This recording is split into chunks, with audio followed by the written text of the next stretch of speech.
I am heavy bored. I may say that the male is entirely hostile. No! In Resources. life, friends, is boring. We must not say so. All right, let's talk about the death of Jenny Fields. What do we think about that? How did you feel about that? Yeah, so she was assassinated by again another like hillbilly deer hunter type guy. Yeah, squeal like a It's piggy. Yeah, yeah, it's like in this novel, the rednecks are doing all the the yokels are doing all the bad things to the Yankee. Uh um but yeah, I mean I don't the way I felt about her death is sort of like okay, Garp can finally be free.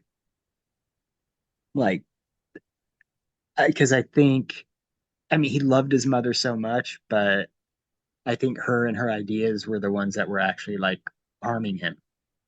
yeah. Uh, and I guess her as sort of like another martyr for the cause. Uh, the fact that she got involved with the Ellen James Society and all these uh, crazy feminists that were, I guess, supporting the governor who was running.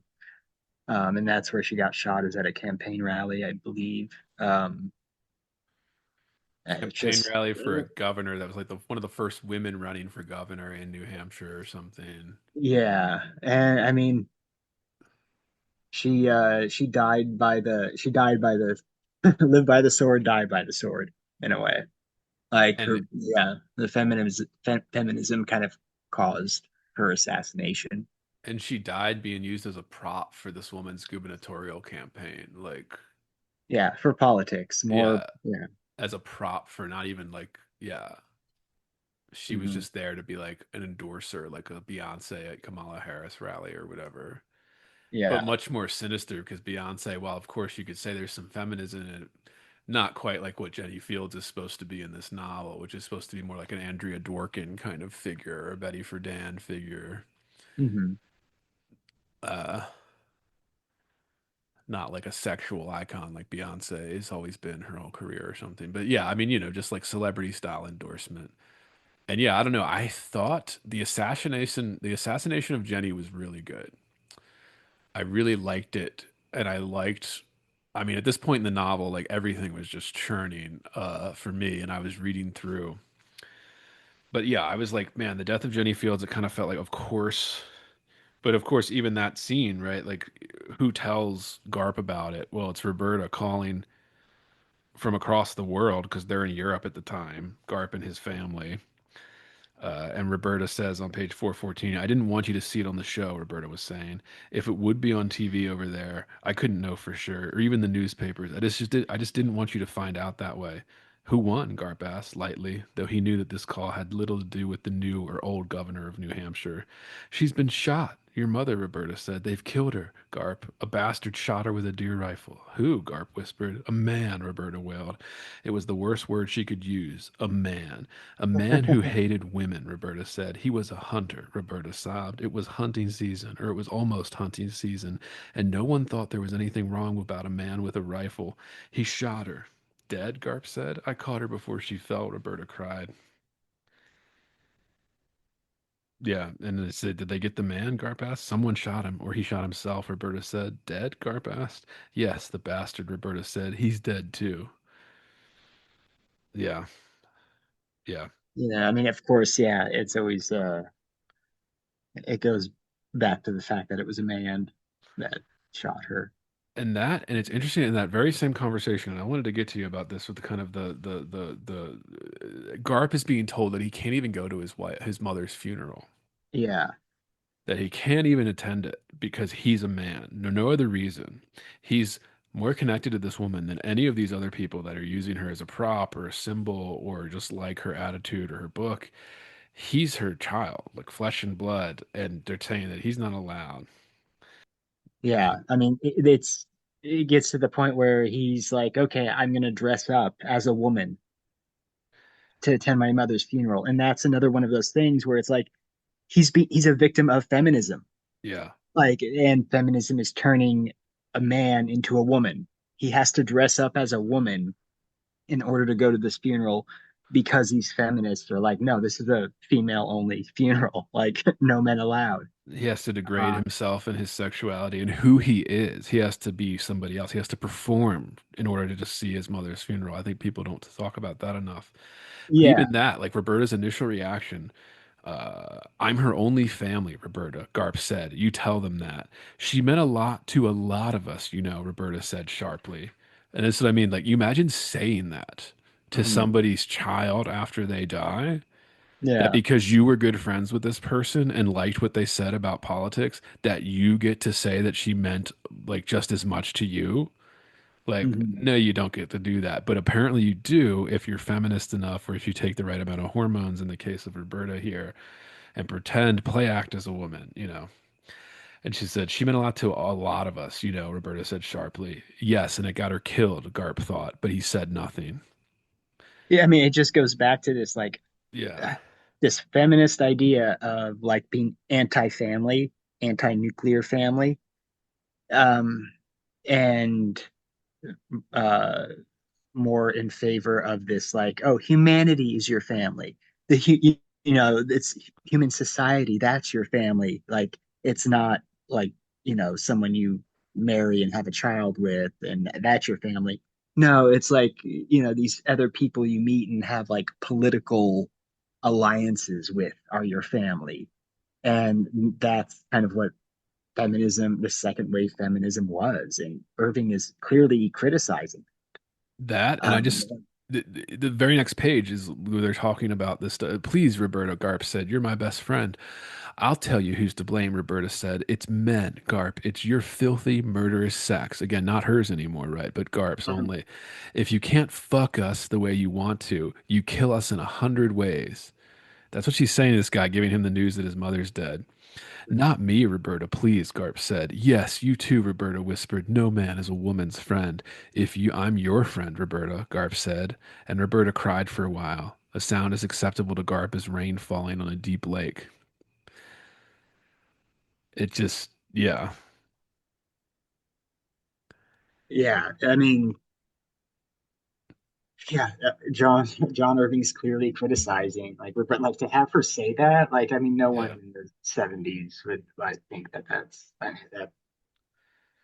I mean, especially not a guy like Irving. And it's people saying that they own his mother more than he does. Yeah, That he doesn't appreciate the quote real Jenny Fields, even though he lived with her his entire life, like knows her probably better than any of these women do. Uh, and it's still, in this sense, he has to, yeah, degrade himself to even go to her funeral or her memorial service. yeah, and yeah, so he gets caught. That was kind of a funny scene where like he did get caught, Yeah. uh, trying to be a woman, and Roberta had to defend him. Which is again, that's like why we always like Roberta, even though she says crazy shit like that, she will always like she behaves like a dude. She's always gonna defend Garp, um, and help his family, like more than Jenny did. That and that even during that scene where uh where he's getting discovered at the funeral, where we get this kind of finally kind of this like that woman that stands at the funeral and doesn't say anything because she's an Ellen Jamesian. And Roberta's Yeah, explaining that to him. And then Jenny was wonderful to every single one of them who came to her. But Jenny had finally admitted her disapproval of what they had done, perhaps only to Garp. They're making victims of themselves, Jenny had said, and yet that's the same thing they're angry at men for doing to them. Why don't they just take a vow of silence or never speak in a man's presence? Jenny said. It's not logical to maim yourself to make a point. And of course, this is Garp remembering this after she's dead, sitting at the funeral as like, you know, right before, yeah, that woman's, I know you, the young woman whispered to him. She did not sound happy that she knew him either. And then he gets discovered, yeah, in drag at the funeral, and they have to, yeah, by Pooh Percy of all people, that woman he knows. Yeah, from childhood. Yeah. Yeah, which of course, right? What am I thinking of here? There's also the, uh, this might be, no, this is when he's still alive. Uh, Garp's work had developed a curious reputation, not altogether unlike what he would have wanted for himself, and even stranger than John Wolfe had imagined. Although it embarrassed Garp and John Wolfe to see how politically the world according to Bensenhaver was both admired and despised, the book's reputation had caused readers, even if for the wrong reasons, to return to Garp's earlier work. Garp politely refused invitations to speak at colleges where he was wanted to represent one side or another of so-called women's issues. Also, to speak on his relationship to his mother and her work, and the sex roles he ascribed to various characters in his books. The destruction of art by sociology and psychoanalysis, he called it, but there were an almost equal number of invitations for him simply to read from his own fiction. And this is the line that I thought was perfect, right? This is Garp, and this is why I love Garp in this novel too. The destruction of art by sociology and psychoanalysis. Hmm. Yeah. And I think that's what we're living through the consequences of this that was blooming in the 70s here. Oh yeah. Yeah. Yeah. Now it's just like everywhere. You can't take a course in literature anywhere where it isn't, being like, oh, what does Lacan have to say about this? What would be the Lacanian interpretation of this novel? I mean, really, that's what graduate programs are, and even like undergrads are still like, the Freudian analysis of this, or the Marxist analysis of this, and all these different types of analysis of literature rather than just interpreting it freely without any of these frames from Derrida. Like, who the hell wants to interpret literature through the philosophy of Jacques Derrida? What Yeah. a boring and useless project. And you have to do it if you go to these universities.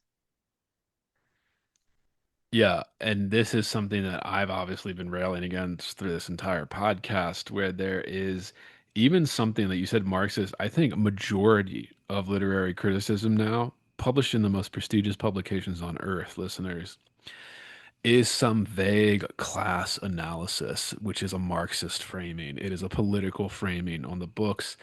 Don't get me started on this. I mean, I've been laughed out of rooms for this where I always people call Edith Wharton a satirist, a black humorist, a dark humorist. I say that's horseshit. I say Yeah. that is Marxist class analysis from the 60s that is disfiguring and blurring the understanding of her work and her novels. And it's some pretending thing because the people like the novels, they like reading about these selfish rich people in her novels, but they want to pretend that Wharton is in on the joke or something. But like it's not. It's like a stark reality of the yeah, these people that have like inherited wealth from generations before they were born, they don't Mhm. have the same problems as all of us. And actually they are like don't care about anybody in the lower classes because they've never had to, you know? Yeah, and I mean, she was so good about pointing out specifically the contradictions in her characters, Right. Yeah. and the flaws in her characters, that people think like, oh, well, she's like 100% hates them. It's like, no, she loves her characters, their flaws, and also like Right. she loves that they're rich and fancy. Like she loves polite Right. society. She As was if not yeah. critiquing polite society like Right. in that This way. woman who was born into so much wealth, she never worked a day in her life. Edith Wharton, we're talking about. Okay. Suddenly didn't actually like these people. She was making fun of them. Okay. Yeah. Yeah, give me a fucking break. Okay. Like you're it's wish fulfillment disguised as literary scholarship. And that's really destroyed the interpretation of several of her books. So Yeah. listeners out there that want to write me an email, go ahead. I mean, I've been laughed out of, panels because of saying things like this, but I always ask the question, people are like, she's a satirist, and I always ask, what is she satirizing? And I can never get an answer from those people. I'm like, what is being satirized here? It's always this, oh, rich people. Really? What Yeah. about rich That, people's being that's satirized? Like, yeah, like I'm that's just like, always the what are you answer. calling satire in this? Because I read these novels, I didn't feel it at all. I didn't see it that way at all. Yeah, it's Anyway, just an yeah. appreciation. Yeah. And this is it's the reason I brought that up is because I mean, one, this gets to another thing that Helen says to Garp when he's not working on his stuff, right? When he's like, uh, Helen's telling him like, you make people too angry, Helen told him in bed. You get them all wound up. You inflame. You should lay off. You should do your own work, Garp. Just your own work. You used to say politics were stupid, and they meant nothing to you. You were right. They are stupid. They do mean nothing. You're doing this because it's easier than sitting down and making something up from scratch, and you know it. You're building bookshelves all over the house and finishing floors and fucking around in the garden, for Christ's sake. And just this is what I've always said on this podcast too.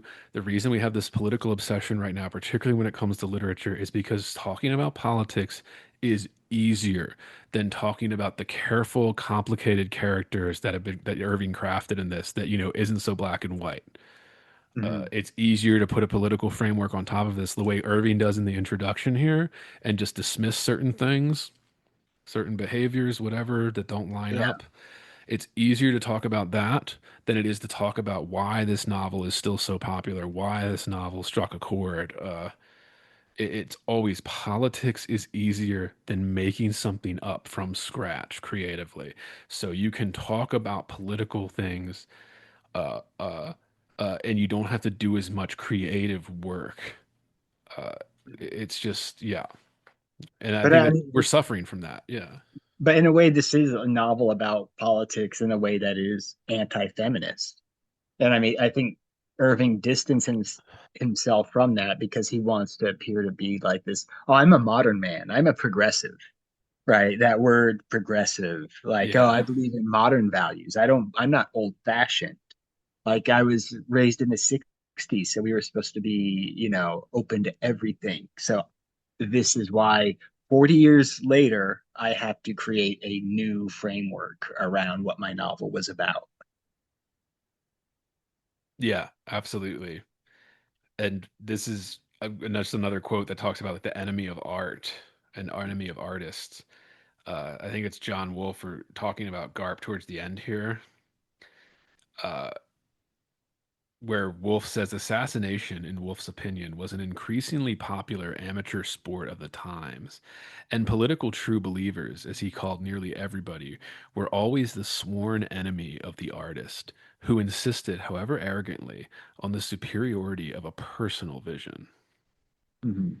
And I think that's a big thing of this too. Like, yeah, true believers, political true believers, are the sworn enemy of the artist. And that is so true. That is why art is suffering right now at every Yeah, level, at every seriousness, at the big budget Hollywood films are suffering because political true believers are coming in and they are the absolute sworn enemy of the artist and art. Uh, and they're running yeah. every institution. I mean, even down to the smaller level, like how many how how many like devout liberal podcasters would cover like the films of Mel Gibson now? Right. Yeah. While, any, people like us are just happy to be like, yeah, John Irving's a huge libtard, but his books are really good, so we're Right. gonna But cover read it, this right? novel. Yeah. Yeah. But that doesn't really Just like, matter because look at this novel. Yeah. yeah, you can separate the art from the artist, I'd say like 98% of the time, usually it's very easy to do that. I mean, even with Stephen King and people Yeah. like that, it's like, Joyce Carol Oates, like, yeah, I don't Yeah. really care I don't like what they say on Twitter, but their novels are still great. Yeah, and the politics should only matter if the politics comes into the book and starts hurting the fiction or the story or the craft of it because they're too preoccupied with something else. Yeah, Yeah. but that was all right. Let's talk about Garp's death. What did you think about Garp's death? Well, I mean, as we were saying, like, politics creeps into everything, and it is the death of the artist. And yeah, that's what happened in Garp's death. He was assassinated while he was like, I guess, coaching a gym class in the very gymnasium that he went to school in. And the assassin was Pooh, was it? Yeah, Pooh Yeah, Percy, the youngest it was daughter of this. Pooh Percy. She was an Ellen Jamesian. Um, yeah, so politics radicalized her, thinking Garp was the enemy, uh, that Garp was, you know, probably the reason for his mom's death in some way. She You kept know, blaming him for the death of her sister who Garp hooked up with in high school when they were kids. oh, was She that kept okay? accusing him of fucking her sister to death because Cushy Percy, you learn, eventually died during childbirth many years later, once Garp was an adult and married to Helen and, all of that. But then that Pooh Percy kept saying that, oh, he fucked my sister to death, but it wasn't Garp. It Yeah, wasn't even fucking okay. It necessarily. It wasn't was it was Okay. complication during childbirth that caused her sister to die, but she blames Garth for it, or Garp for it. There's I, I guess if he hadn't fucked her as much, he would have survived the childbirth or something. Yeah, I Yeah, guess, yeah. yeah, But that and you know, of all the things in the novel, the one thing I had a problem with was Garp's death. I hated it. I hated the ending of this. Uh Maybe it was just because I was so connected to this novel reading it and I was just I don't know that scene though where he dies, I just felt like, man, that's how he dies. yeah. That's how he gets taken out. I think we're supposed to feel like that, though. Yeah, yeah, like a I mean, because stupid, it yeah. is like, he is supposed to be like the victim of feminism. This is what it does. This is how tragic it is sometimes. What it wreaks on society, especially now. Especially because Eh, it gives the women participating in it permission to again blame this vague generality of men in mhm. general, male sexuality in general. Male sexual desires are the root of all evil, right? This kind of every problem is caused because men like to have sex and desire sex. Uh, it's just, yeah, I don't know. Yeah. And it really frames. I mean, it just really kind of frames the whole novel. If you think of the beginning when Jenny went into the wrestling room and felt like she was home almost. Yeah. He really describes it as like she felt like she belonged there and was comfortable there in amidst of these men like wrestling each other, like sweaty, smelly men wrestling each other. He does in that scene like describe like the smells and the feel of the room, Very, very the gymnasium. womb-like. Yeah. Yeah, and that's initially and that is the same room and that he dies in. That's the same sport that he ended up loving and then participating in, which John Irving was like a wrestling coach. I think we mentioned the last Yeah. time. Yeah. He's in the Wrestling Hall of Fame or something like that. In like the Uh, local Oklahoma or something. Because I think yeah, he even after he got his big break as a writer, I think he coached wrestling, in his free yeah, time for like many years until he was like too old to do it or was just like, I don't want to do it anymore. But like apparently like 20 years or something until he was like 50. He like just would coach at the local school in Stillwater or something where he grew up. yeah. That's why it's like you can tell there is like Yeah. some of Irving in Garp, and that's why I feel that Garp being such a victim of feminism and his own mother almost like causing his own death in that pre predetermined, predestined way. And the woman was Um, dressed like his mother. Pooh Percy was dressed like his mother to kill him. yes, She killed this woman's son in the name of this vague sense of wrongdoing from years past. yeah. It's so it was very that Which, early scene is very prophetic. yeah. And so yeah, I think we're not supposed to like it. And I mean it's because we're not supposed to like how that came about. Radical feminists. Yeah. That's the villain of the novel. And Yeah. John Irving just